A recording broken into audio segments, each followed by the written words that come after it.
Fazilatunnesa Kuwait মৈত্রী হল এবং সমাজ কল্যাণের ভিতরে এখনো পানি আছে। যদিও গতকালকে আমরা ডাকসুর পক্ষ থেকে এবং সিটি কর্পোরেশনের সহযোগিতায় শ্যালো মেশিন নিয়ে এসে সেচ করে আমরা চেষ্টা করেছি পানিটা নিরসন করার জন্য এবং অনেকটাই শুকাইতে সক্ষম হয়েছে।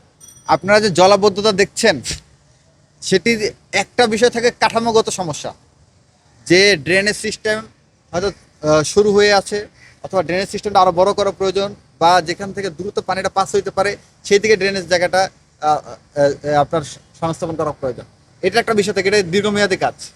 আর একটা বিষয় থাকে যে আপনার মেন হলের মুখে পানি পাসিকের মুখে ময়লা জমে যায়, তারপরে ভারী বজ্র জমে যায়, যে কারণে পানিগুলো প্রবাহিত হইতে পারে না।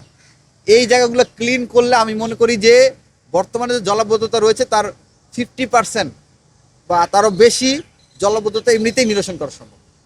কারণ আমাদের পানিগুলো যেদিকে প্রবাহমান, বুড়িগঙ্গার দিকে হোক বা অন্য কোনো দিকে যেদিকে হোক, সেটি আপনার যদি বাধাগ্রস্ত না হয় তাহলে অতি দ্রুত এই পানিগুলো নেমে যেতে পারে। এবং তারপরেও ড্রেনেজ কিছু কিছু জায়গায় ড্রেনেজে আপনার বড় করা প্রয়োজন রয়েছে। যেমন ধরেন আমার ঢাকা বিশ্ববিদ্যালয়ের কুয়েত মৈত্রী হল এবং ফজিলাতুন্নেসা হলে যে সমস্যাটি তৈরি হয়েছে, সেই সমস্যাটা কোথায়? সেই জায়গাটাতে পানি কখনোই ওখানে আটকানোর কথা না। পানিটা বিডিআরের যে পিলখানার যে ইটা রয়েছে ওটির ভিতর দিয়ে যে সুয়ারেজ লাইনটা রয়েছে তার মধ্য দিয়ে পানিটা পাস হয়ে যাওয়ার কথা ছিল, কিন্তু বিগত কয়েক বছর ধরে সেই সুয়ারেজ লাইনটা আটকে দেওয়া হয়েছে, যে কারণে পানিটা ঘুরে যেতে হয়।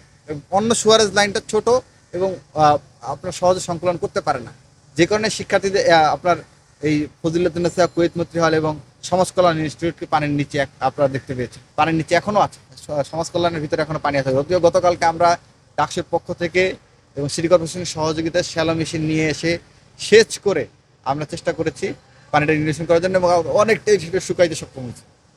তবে কিছুটা বৃষ্টি হলে সেখানে পানি জমে যায়।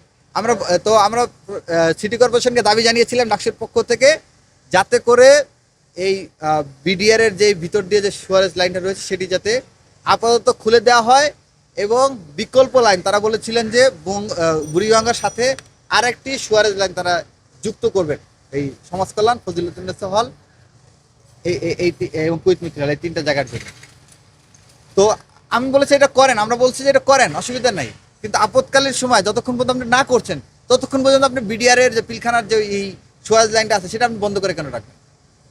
তো এইটা একটা রাষ্ট্রীয় ব্যর্থতা। আমরা মনে করি যে এটা সত্য যে আমাদের অবকাঠামোগত আরও অনেক কাজ করার প্রয়োজন রয়েছে, কিন্তু সরকার যদি আরও বেশি তৎপর হইতো তাহলে অনেক ক্ষেত্রে জলাবদ্ধতা আরও নিরসন করা সম্ভব।